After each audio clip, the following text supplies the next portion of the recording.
Our attendee list is starting to build up. Thank you for those who are already on for the Mirrors Fall Update series, and we'll commence in about 45 seconds or so.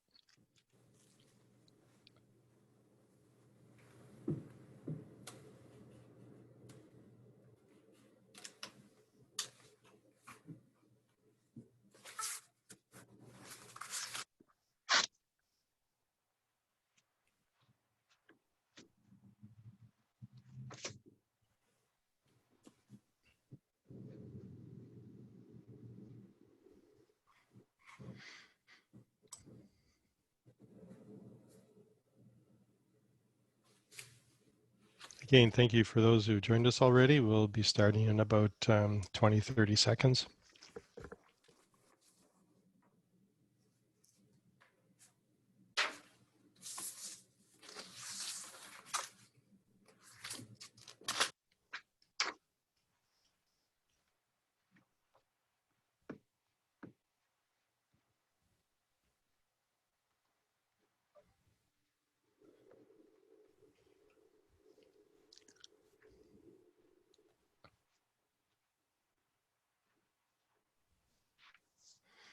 And I suppose we could we could get going. Good morning and welcome everybody to the first session of our Mayor's Fall Update series. Today we'll kick off the series with Mayor Wayne Redekop, Mayor of Fort Erie. Just for knowledge of what's coming up, on October 15th we have Mayor Kevin Gibson of Waynfleet. October 22nd will be Frank Campion, Mayor of Welland. October 29th is Jim Diodati, Mayor of Niagara Falls. November 5, Bill Steele of Port Colborne. And last but not least is on November 12th, we have Mayor Junkin from Pelham. We certainly thank all of our mayors for participating in this series. We know that many of our members are concerned and have questions regarding what's happening in our communities during certainly these, call them challenging times. We look forward to the information that'll be obtained from these updates and to witness the leadership that we have here in Niagara. I would like to thank our sponsors, B4 Networks and Growth Associates, for supporting this important series. The format for this morning will begin with Mayor Redekop's update. We'll then open up to questions. Please note that there's a QA button. If you hover around the bottom of your screen, you'll find a QA button. Click it and submit your questions at any time you like, and we'll attempt to get everybody's questions addressed. If there are duplication of other questions, we might skip them, but we'll see how far we can get. I'll now turn the floor over to Mayor Redekop, longtime mayor of the town of Fort Erie, 5 times regional councillor and mayor, Boston Marathon runner on 2 occasions, and perhaps he can compare his Boston Marathon to our present COVID situation and use that as an anecdotal example. But anyways, we'll pass the floor on to Mayor Redekop. Thank you very much, Vern. And yeah, just looking at myself on the screen here, I got to tell you that I had more hair and it was darker when I started all this, and I didn't have quite the bags under my eyes. But yeah, it's a marathon. It's apt. I mean, I want to thank the Chamber of Commerce for giving me this opportunity to bring the community up to date, let the business people know what we're doing, and hopefully put some of these things into a perspective. But you're right. What we're going through is very similar to a marathon, except with a marathon, you know that after 26.2 miles or 42.2 kilometers, you're done. We don't know exactly when we'll be done here, but there is an ending, and we'll find that ending. And when we do, I'm sure that we will have taken advantage of all the things that we're learning as we go through this. And there are lots of lessons that we could and should be learning as we go through this.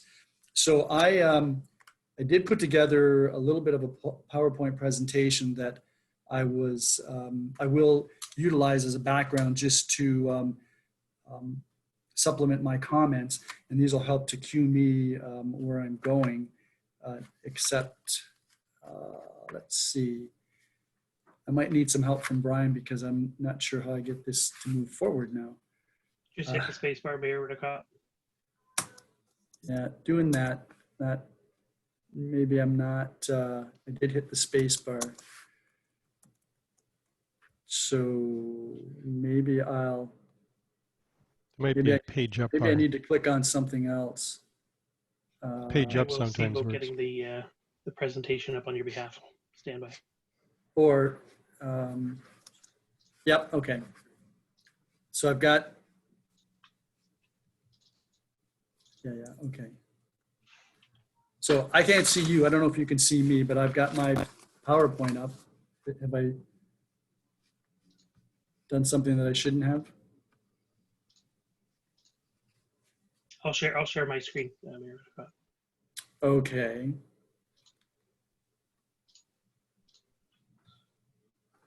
How is that? Okay, so I can see what I'm doing. I can't necessarily see myself, but that's, I guess, beside the point, and I can move this forward. So I'll just start talking a little bit about COVID because that's obviously the hot topic. And we've had an upsurge recently in Niagara and in Ontario, as well as in Fort Erie. And so the numbers are a little troubling.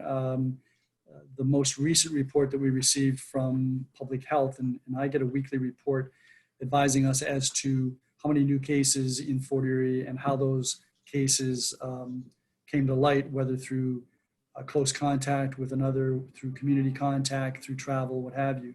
So that the numbers still indicate that people of all ages are being infected and through a variety of mechanisms, but mostly the close contact or within the community. So we need to be more vigilant, obviously, as we're going forward, because if we're not, that's going to lead to further restrictions. And at this stage of the game, we just really don't want to have to go there. We don't want to be put back into the spot we were up until July.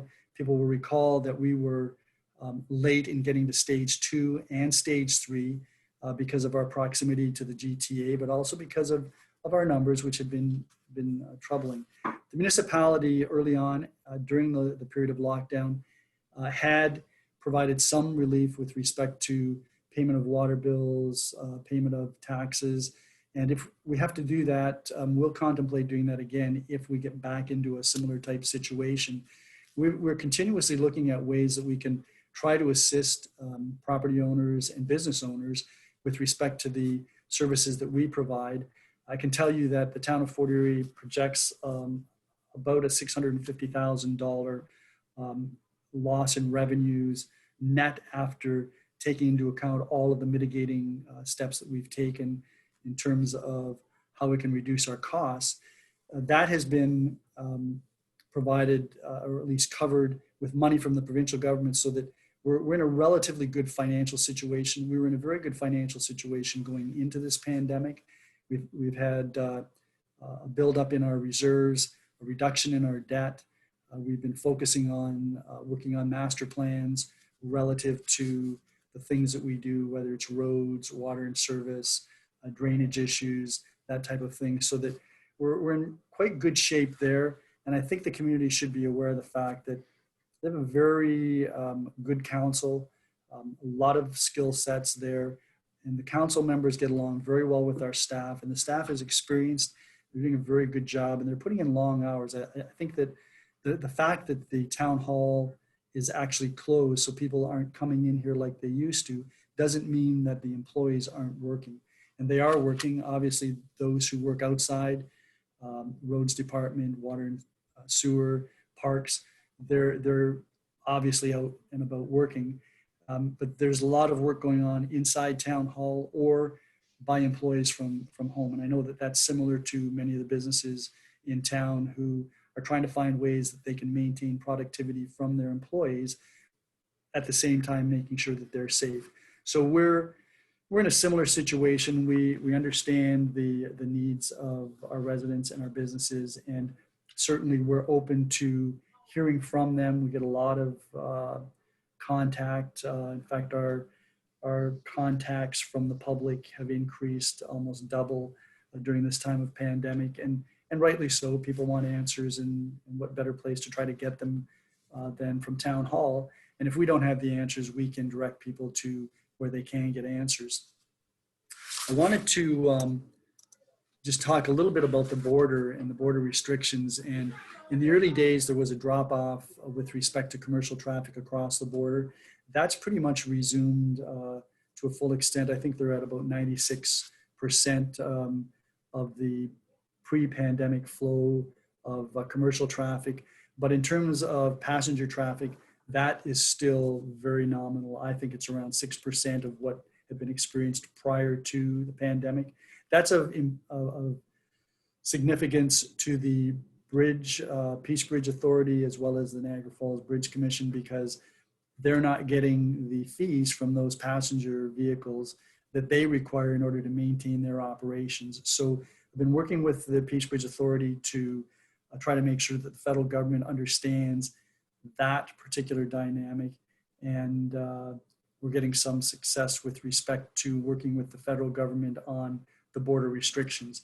I don't see that changing significantly anytime soon, although the mayors of 11 municipalities along the border, including the mayor of Niagara Falls and the mayor of Niagara on the Lake, have had meetings with our colleagues. We have had a meeting with Minister Blair, who has undertaken to involve us going forward in terms of policies that may alter the current border restrictions, particularly exemptions that might address things like family reunification, compassionate situations where there are individuals on one side of the border who have family members on the other who are in dire medical conditions, that type of thing.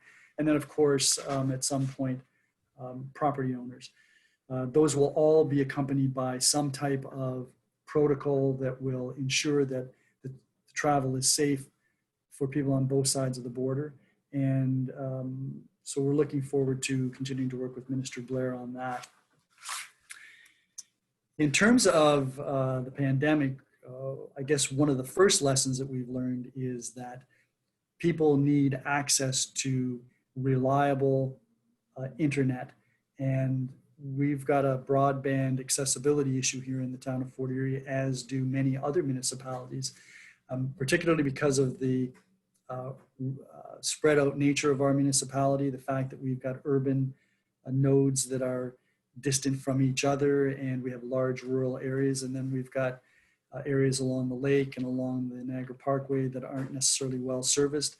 There are business people that live in these rural areas and along our waterfront that require fast, reliable internet service in order to continue to do their business at home if they want to.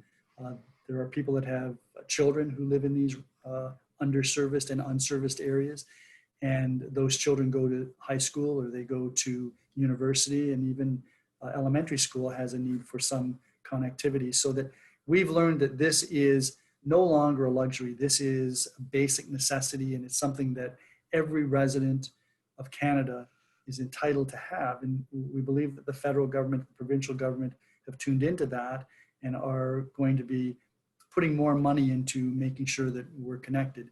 The town of Fort Erie has been working with the major service providers well prior to the pandemic to try to make sure that we can get better broadband access to our residents and our businesses. And we're going to step that up so that I've had a lot of discussions with a lot of people, very recent discussions with the service providers to try to find out what things we can do to remove impediments to get them to put more broadband into the ground for us so that we can truly be a connected community. Because my belief is that the municipalities that have the best educated population and the greatest access to communications are the ones that are going to prosper and succeed in the future. And I know that that's an important element to the business community. In terms of just an overview of the municipality, and I'll keep moving along here, we've had over the last 4 years, the largest numbers in terms of housing starts in the town's history, bar 1 year in the long past when I was the mayor before. And that's put a lot of pressure on our staff, both the planning department, which provides the approval processes for those who need zoning amendments, official plan amendments, minor variances, but also on our building department, which has to process all of the applications that we receive, whether they're residential, whether they're commercial or institutional. And so those of you who have traveled around the municipality will know that there's a lot of construction going on, not only in housing, but also commercial. We've got the 3 restaurants that will be going up along Garrison Road, just to the east of Thompson Road. We've got the new residences that are going up at what used to be Fort Erie Secondary School, which is now Fort Erie International Academy. We've got businesses that are putting up new buildings or putting on additions, so that there's been a tremendous amount of work, and it's been a challenge for our staff, because not only have they been trying to manage the pandemic, but they've also been trying to manage their ordinary responsibilities. And I want to give a big shout out to them, because they've done a fantastic job. And most people in the community wouldn't have an understanding of what is involved in what work these people are doing, but they're doing a great job. And it's from the people at the front desk who are the customer service representatives, all the way through our staff that are providing the actual services on the ground, right up to our management team and our CAO. So big shout out to them. As we are building new housing, we are addressing housing mix, so that we're not just looking at new single family dwellings being constructed, but we're looking at a mix of housing, apartments, townhouses, condominiums, duplexes, because that's what the market says we need. And when you go through the town and you look at some of the areas where the new subdivisions are being put up, you'll note that they're not all bungalows, they're not all townhouses. There's a lot of 2-story houses like the one on the screen being constructed in various parts of a municipality. That means that there's a market for young people with families, and that of course also has implications for our municipality, because it puts pressure on our schools. But it's a good news story, because I look forward to working with the school boards to identify where new schools will be required in our municipality as we go forward. And those new schools provide new employment, and they're typically well-educated people that are working those jobs. So that's a positive for us as well. And just an indication of the pressures on our staff. We have hired new people in our planning and building department, including inspectors, but they are a very rare commodity.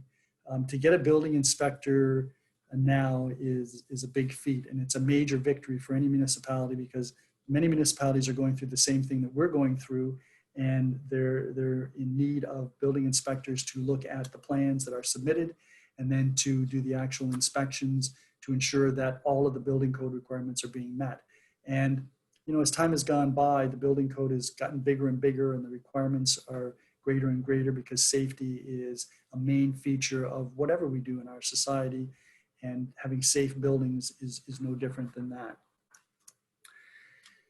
We're about to embark shortly on budget deliberations, and we're going to have our eye on making sure that we're as efficient as we possibly can. We understand that our residents and our businesses are going through tough times, so we're going to make sure that we sharpen our pencils and make sure that any expenditures that we make are expenditures that are necessary now.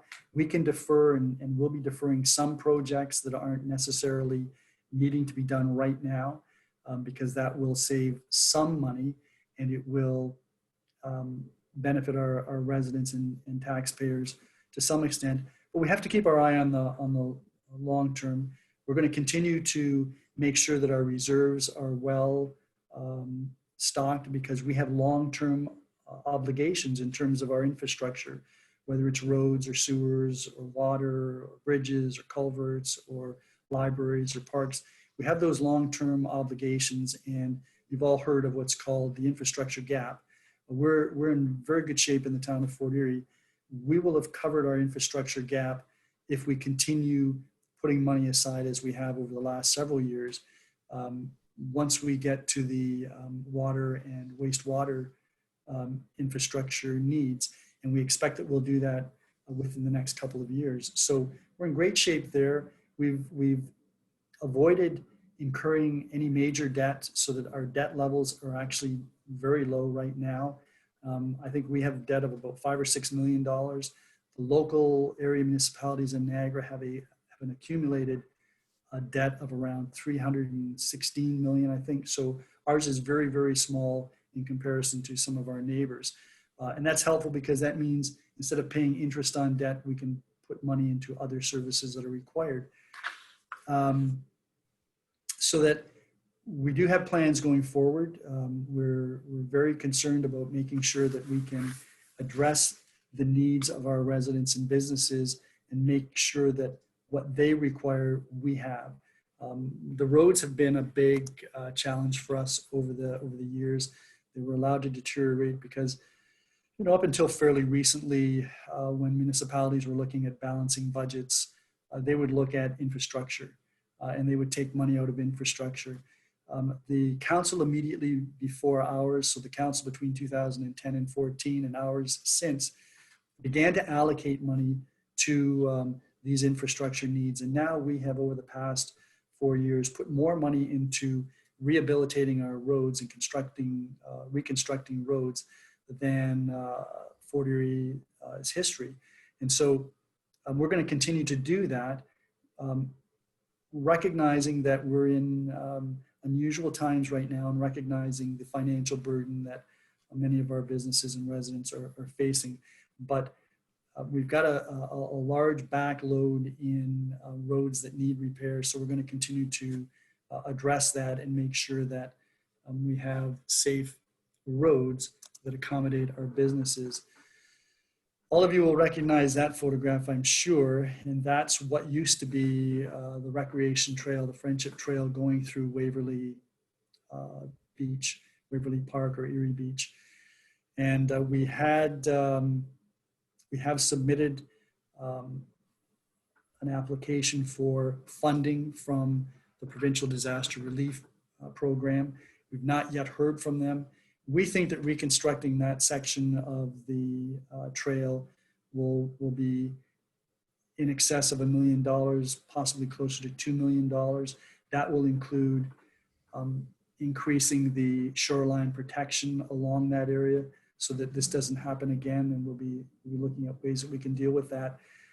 As soon as we hear from the provincial government, we will be moving forward with our plans to rehabilitate that section of the trail, but it's an expensive proposition. We've got some other areas where the storm that we experienced last year has put us in need of expending money. We know that a lot of private residences were also detrimentally affected, and if they can and where they can, they have been encouraged to look for assistance from the provincial government as well.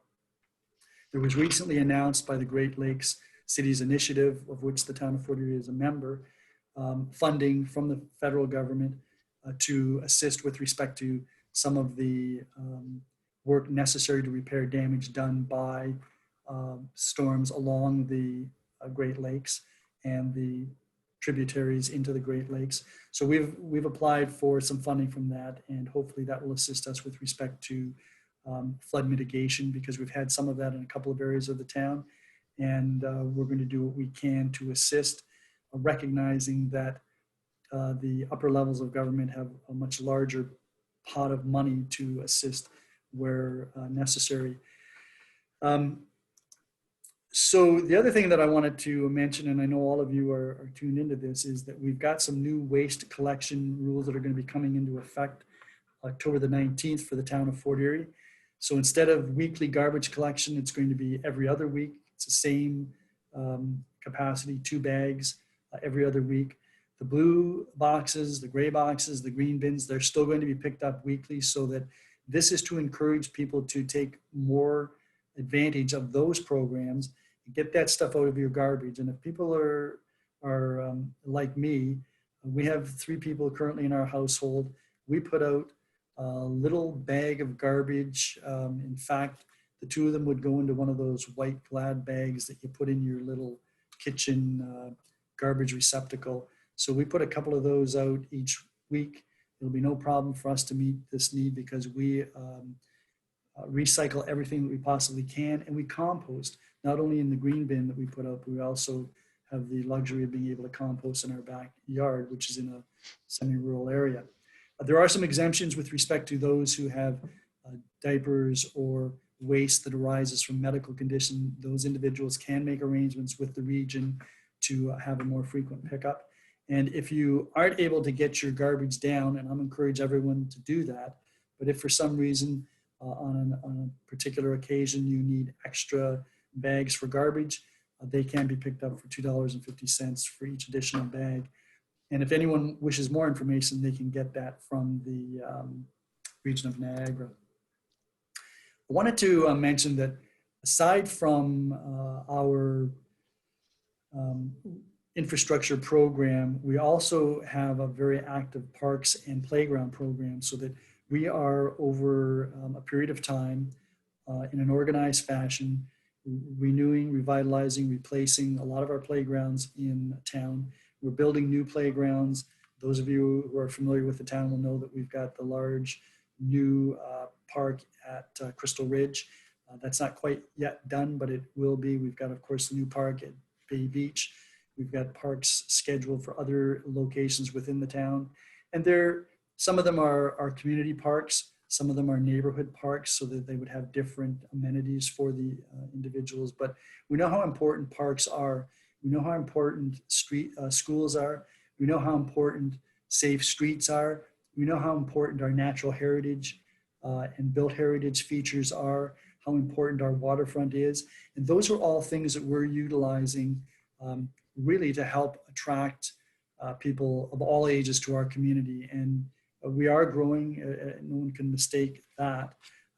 So we're looking at how we can grow as a community in an organized fashion so that we can prosper and succeed in the future. We've got two new initiatives that are recently of interest, and they've been paying dividends so far and will pay larger dividends going forward. We've entered into a strategic alliance with the Fort Erie Native Friendship Center, and that has allowed us to have better coordination of the things that we're doing, a better understanding of what our Indigenous community is doing.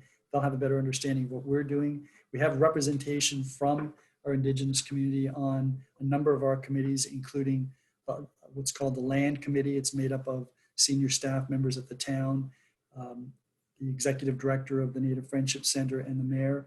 We talk about property issues before they come to any of the municipal committees or before they come to council. We've got representation on our Affordable Housing Committee, on our Healthcare Services Committee, and a number of other advisory committees. And it's very important for us to understand the importance of the Indigenous community in Fort Erie. It's a large population, has been very successful in a number of fronts, and we enjoy working with them and look forward to the success that each of us can bring to our larger community in terms of all of the things that happen here. So there'll be more information rolling out on that. It's a great partnership for us, and it's one that will help to ensure that our community for everyone is successful and prospers. And then most recently, harking back to when I was the mayor before, there is a diversity and inclusion coalition that's being created by a number of residents within our community. There have been a number of initial meetings getting towards us seeking input from the larger community. A number of individuals who have expressed an interest in sitting on the committee will be contacted by me and by those who are already participating. But it helps to show that Fort Erie is a caring community, and one that values diversity and encourages everyone to get included in the life of our community. So that is something that's very, very important for us, and again, is reflected in some of our communities, which try to address the needs of the residents and the businesses of our community.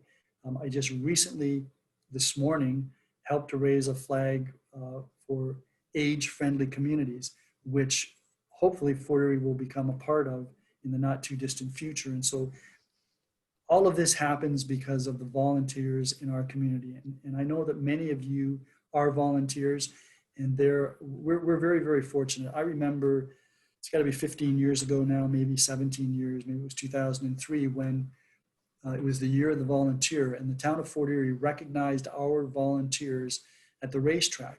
And there were over 3,000 individuals recognized for their volunteer work in the town of Fort Erie.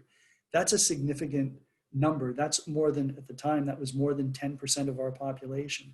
And so when you think about it, things happen in municipalities because people who live in those communities care about what happens in our communities. And I want to commend all of those volunteers, whether they're residents, whether they're business people, whether they're professionals, because they help to make things happen in our community. So having said all of that, I think I'm at 20 minutes or thereabouts.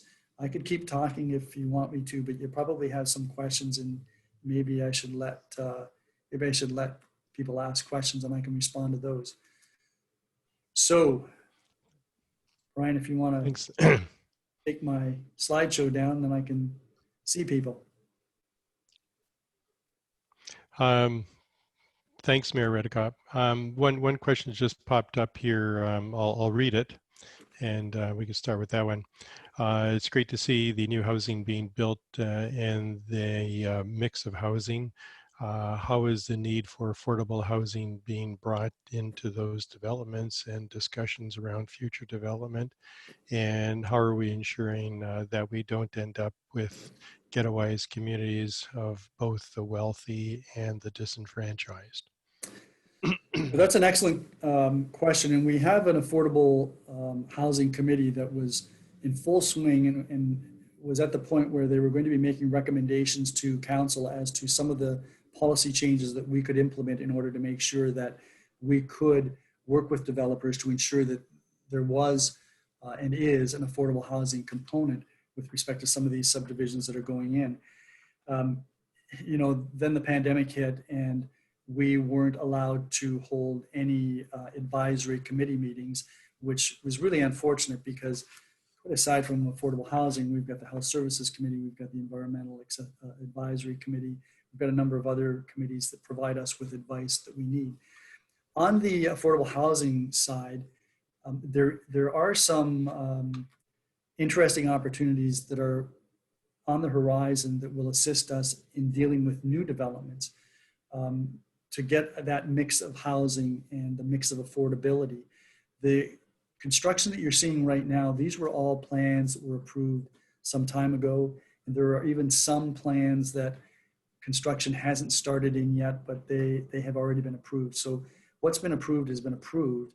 And the only comment that I can make about affordability is that as our market has been warped by the exodus from the GTA, the greater the number of houses that get built, whether they're single family, whether they're duplexes, whether they're townhouses, the better chance we have to keep at least a bit of a cap on the direction that the market goes. Because right now, it's unaffordable in many respects for young people trying to get into the market to buy any type of housing. It's unaffordable for seniors who want to sell their home and move into a more affordable accommodation and stay in town. So that's a challenge for us. So we're looking at facilitating the construction of more apartments, particularly rental apartments. It's all well and good for us to have apartment buildings going up that are condo units. Those don't really necessarily provide affordable housing to the people at the bottom end of the scale, because let's face it, affordable depends on what your income is.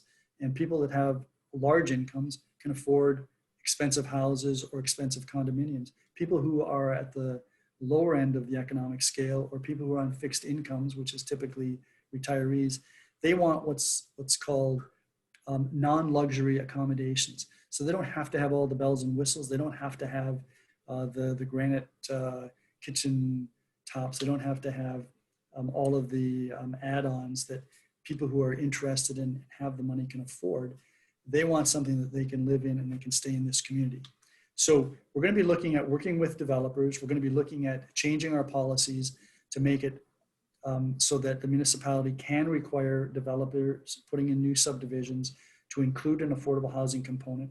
We're going to be requiring developers who want to rezone, particularly with respect to height, to advise us how they're going to provide us with the community benefit that's going to allow us to provide affordable housing in those units, or provide us with financial resources to accommodate affordable housing elsewhere within the community.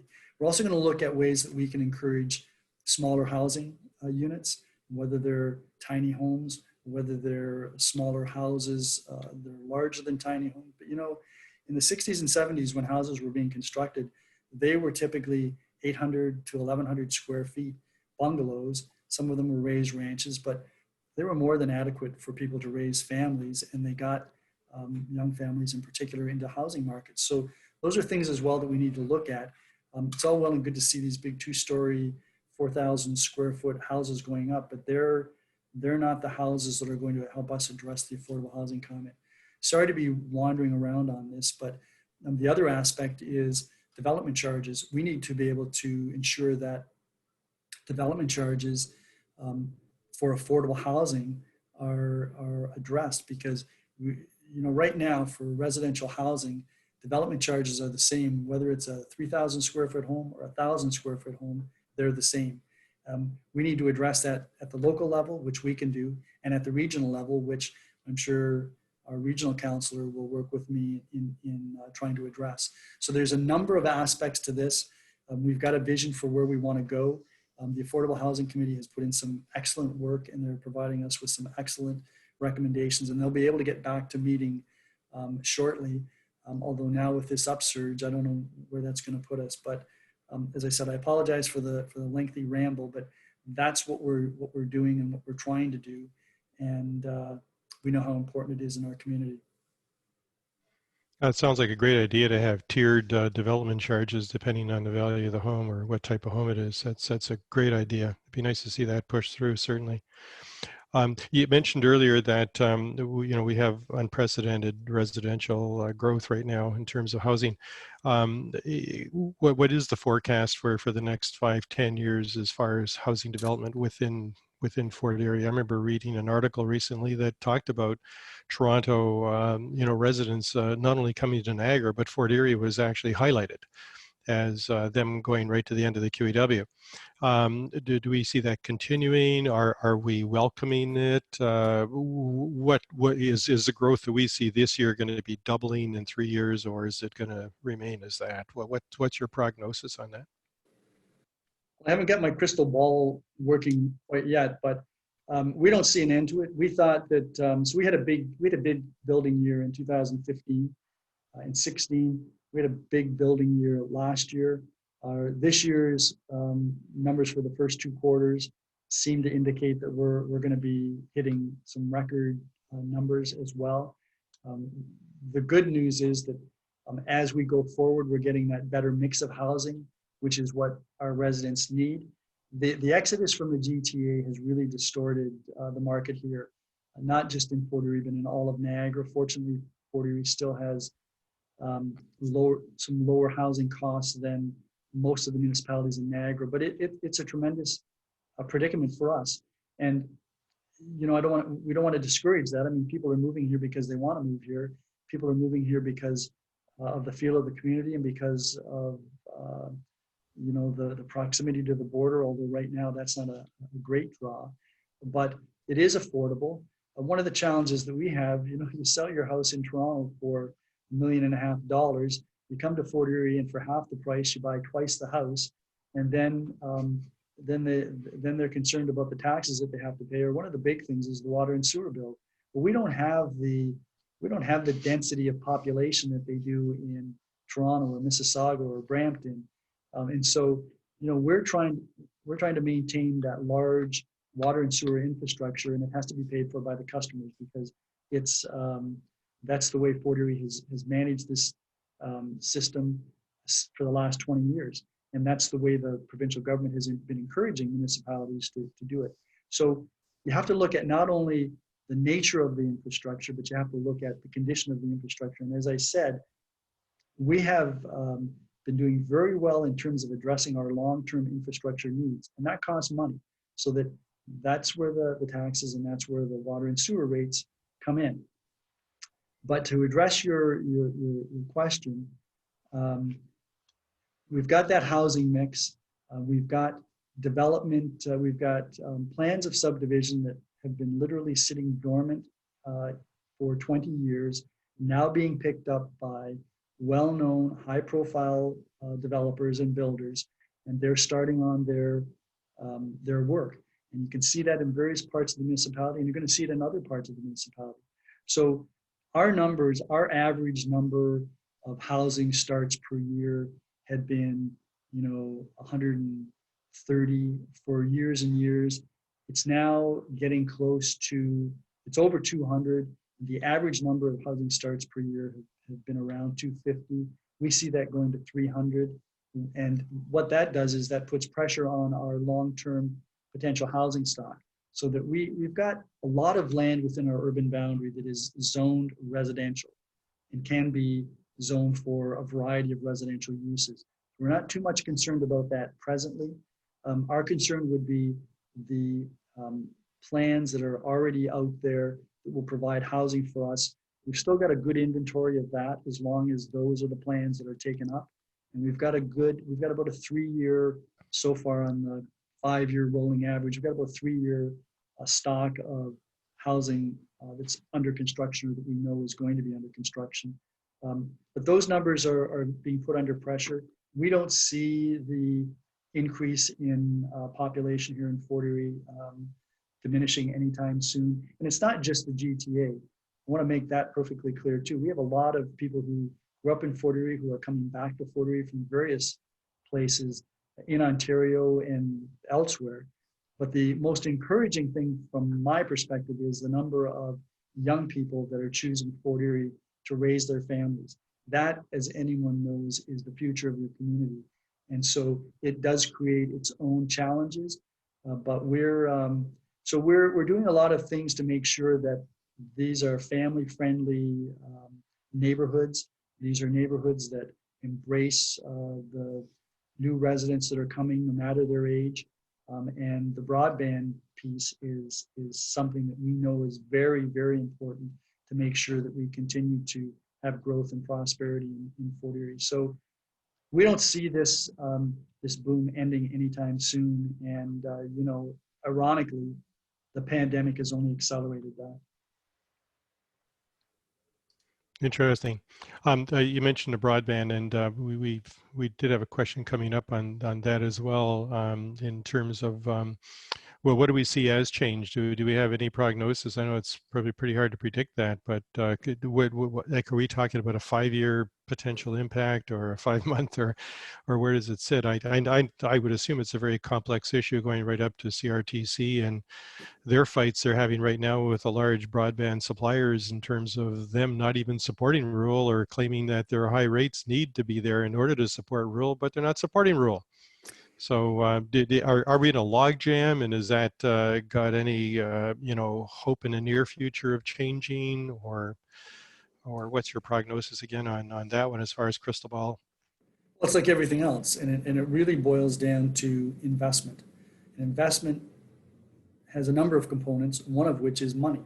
And so these service providers operate on a profit, and they'll go where they can make money.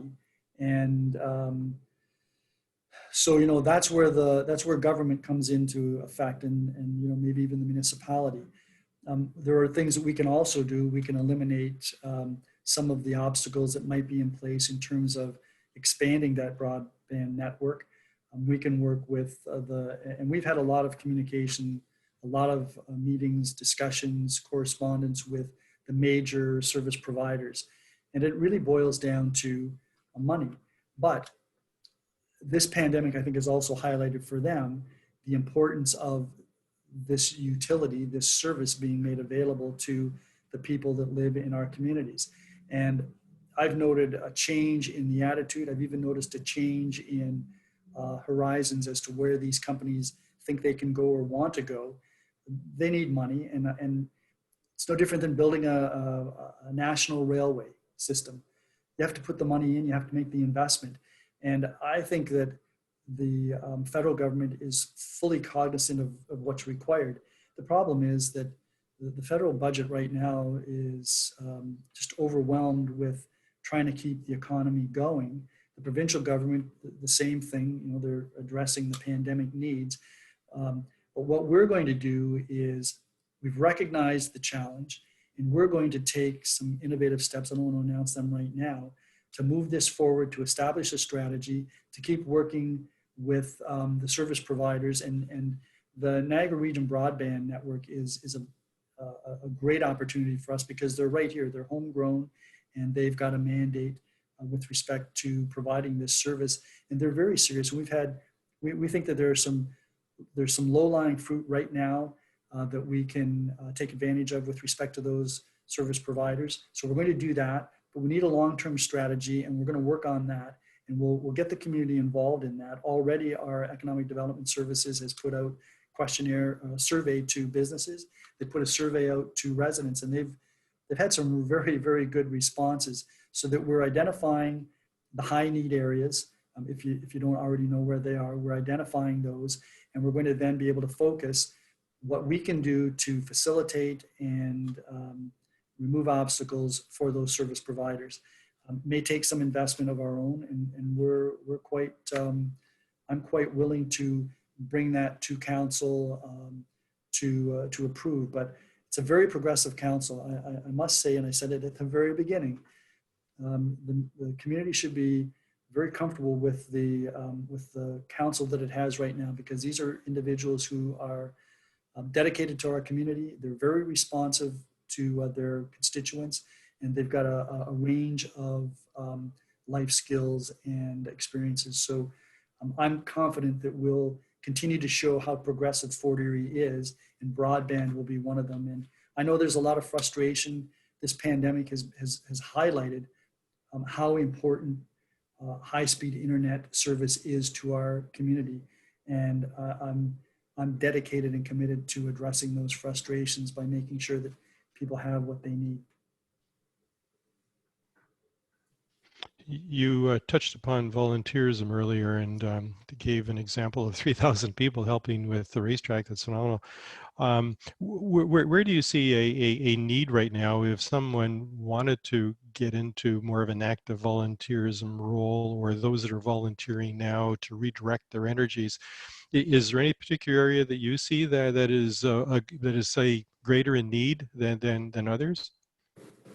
There's always a need for volunteers. I mean, you know, many hands makes the work light. And so we've got a number of service clubs that are always looking for new members. We've got a number of nonprofit organizations that are looking or that do address the needs of people. You know, food security is a big issue. Accessibility issues are very important.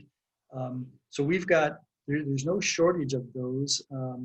And if anybody is interested in volunteering, they can send me an email, and if they tell me what their interest is, I can tell them which organization.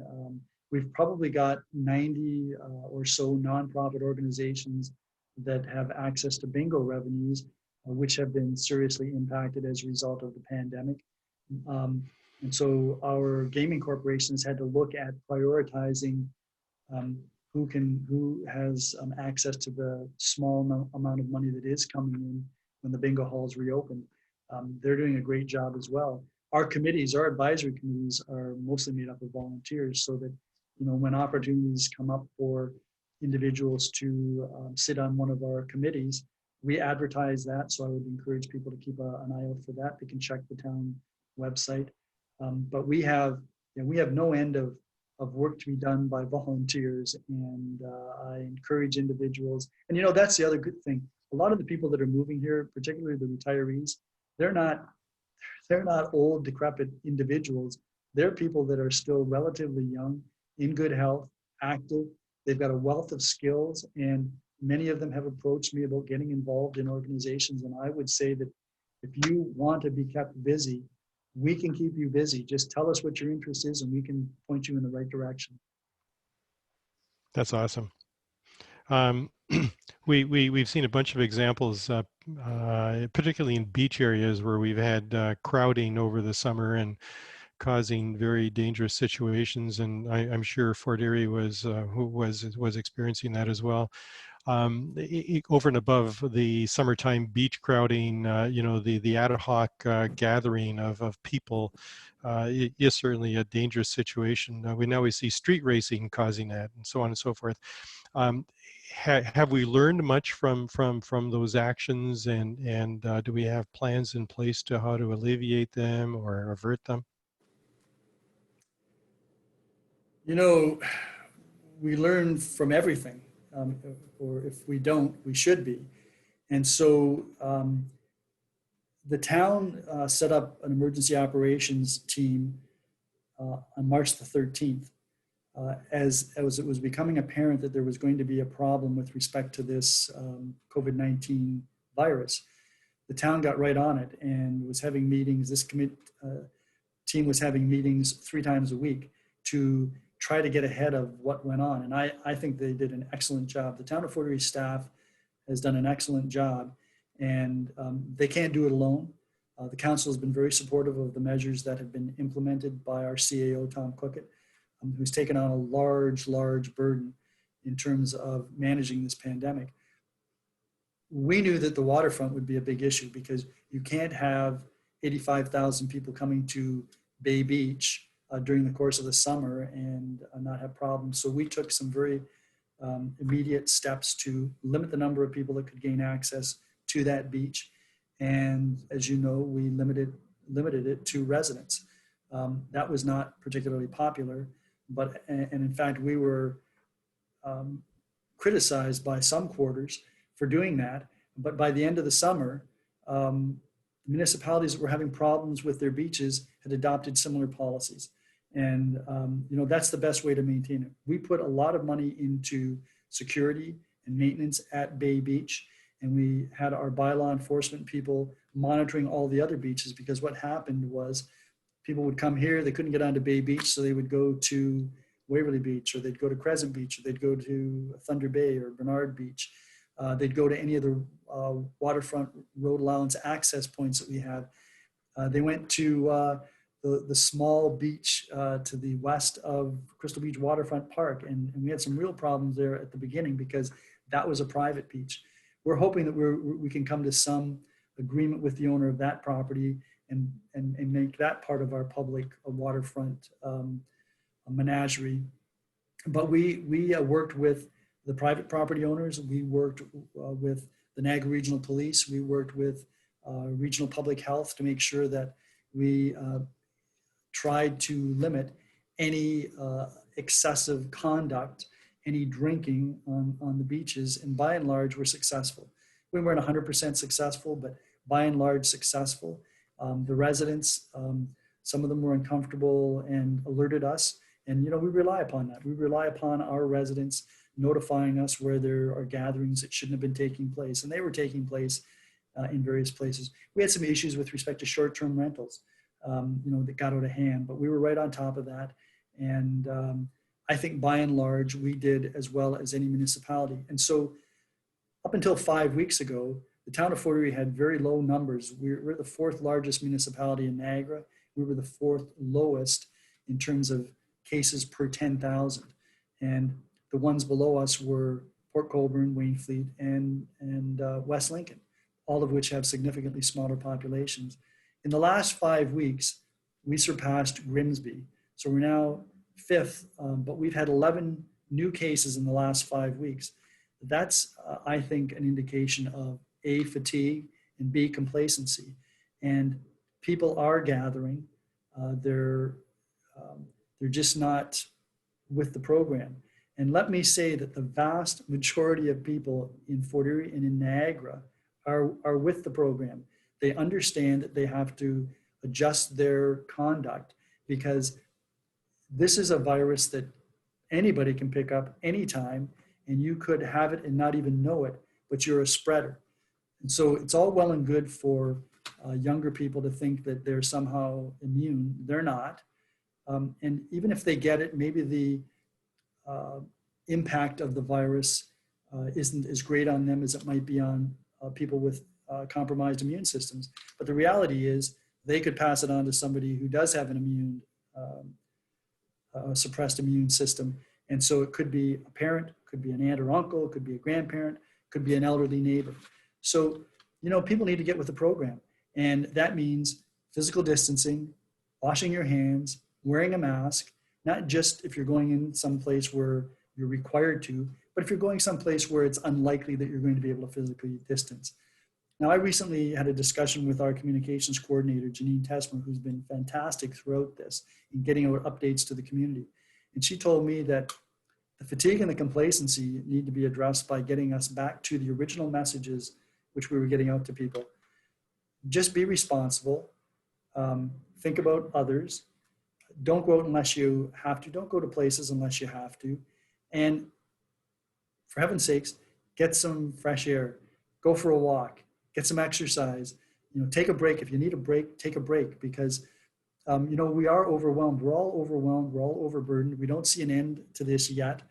So we need to realize that there will be an end. As I mentioned to you earlier, Vern, a wise person once said, whether it's good times or whether it's bad times, 4 words that carry us through are, this too will pass. This too will pass, and we'll be back into a different situation, but a more normal situation, probably once the vaccine has been invented and is distributed. But this too will pass. And so people need to kind of keep that in mind, make sure that they get the rest that they need so that they can continue to deal with the guidelines. And, you know, most people are very, very thoughtful and concerned about those around them. If I had my way, we'd be 100% at that. And then we wouldn't have this upsurge in cases, because the one thing that I fear, and I'm sure my colleagues as mayors fear, is that this upsurge will get us to a point where there has to be some ratcheting back of the economy. We don't want that. Nobody wants that. And we can prevent that just by taking matters into our own hands and following the guidelines. We're close to the end of our time period, but I have two more questions. One I should have asked earlier is certainly one that's very close to the chambers of commerce is that we have many small businesses that are suffering. Restaurants, travel agencies, and, you know, on and on and on. Is there anything that the town of Fort Erie can do, or that you see as steps that are being taken to help these poor people, quite frankly? Yeah, so we've reviewed and we're reviewing our policies that relate to costs relative to business. And so my view is that we should be trying to do whatever we can to reduce those costs, minimize those costs, eliminate them if it's possible, and reduce some of the burden on businesses. Obviously, that means the burden has to be shifted someplace else, or we have to reduce the services that we can provide to the community.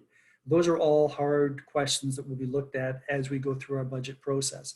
In terms of immediate needs, you know, early on we did defer some of the interest payments, eliminated some of the interest payments on water and sewer, on taxes. We put off some of the tax payment dates. Those are things that we may have to revisit.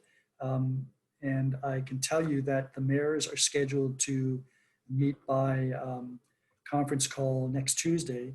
And I'm sure that these will be items that will be under discussion, because so far over the course of this pandemic, the municipalities have been pretty much in lockstep on all the major decisions that have to be made.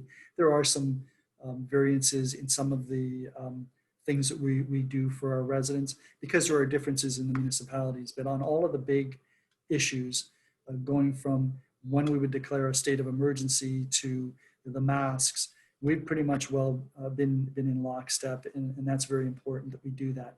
So we have an eye on how important business is to our community. We have an eye on the stress and the burdens that they're under. And so we will try to assist them in any way that we can. And those are ongoing discussions. Keep an eye on the budget deliberations, because there'll be more to be said there as well. One last question that may be a hot topic at next week's Mayor's gathering is what are we doing about Halloween? So Halloween isn't an official a government holiday. It is a traditional holiday that's, I'm sure, moved well off of where it originally came from. I know that the Legion, at least one of the Legion branches in Fort Erie, is going to be having a drive-through opportunity for children and their parents to come by. It'll all be conducted with physical distancing, all of the sanitization, all of the safety mechanisms. So the Legions will be doing that, and they will be advertising that. Other organizations, I don't know whether there are any, that's as far as I know, but I don't believe that the mayors are going to declare a moratorium on Halloween this year, but I would think parents are going to take that into their own hands. I don't see parents letting their children go door to door during this particular season. So it'll be something likely more organized like the Legion. And hey, you know what? It'll be like everything else that 2020 has provided. This will be an experience that we can tell our grandchildren about if we don't already have grandchildren. It's unique. It's something that we will have lived through and we'll be able to brag about, and we'll be able to tell stories about it in the future. It's we're in the middle of unusual and stressful times, but there's an end. That's great. Thank you, Mayor Redekop, for your time this morning. The continuous flow of information is more important than ever, as we all know. And as a Chamber of Commerce, we really appreciate the relationship we have, certainly with your office and your support over the years and your continued support. Thank you so much for that. Just want to remind everybody that this session is recorded, and if you wish to play it back many times, you can do so on the Chamber website. There may be other people you'd like to pass it on to, so let them know. And if you have any questions that have not been answered or that you've thought of, please pass them on to the Chamber, and we'll do our very best to forward them to the right people. Reminder that the next session in the Mayor's Update series is October 15, and that'll be Mayor Gibson from the Township of Wainfleet. You can register for that session immediately, so go online and put your name down if you like. And also a reminder, the next Wednesday, we're having our first hybrid BA5 at the Scotiabank Convention Center. It should be large enough of a floor space to safe distance. And you can register to attend that in person or via Zoom. So kind of a novel experience here. So join in and have fun. And again, you can register for that today as well. Finally, interesting thing here is that you can submit a free 20-second video on a superstar in South Niagara. And so it's not your business, but if you have secret admirers that wish to submit a video on how great your business is and how great of a contribution you are to the community, feel free to put together a 20-30-second video and we'll post it. So that should be entertaining as well, I'm sure, over time. And those details are on the website. So that's about it. And thanks again, Mayor Redekop. As always, your knowledge, your experience, your steadfast contributions are well appreciated. So thank you very, very much for your time. Thank you, Vern. I very much appreciate it. And thank you, Dolores. You guys keep up the good work that you're doing in our community. It's essential for us to prosper and succeed. So thank you again. Thank you all, and see you next week. Bye all.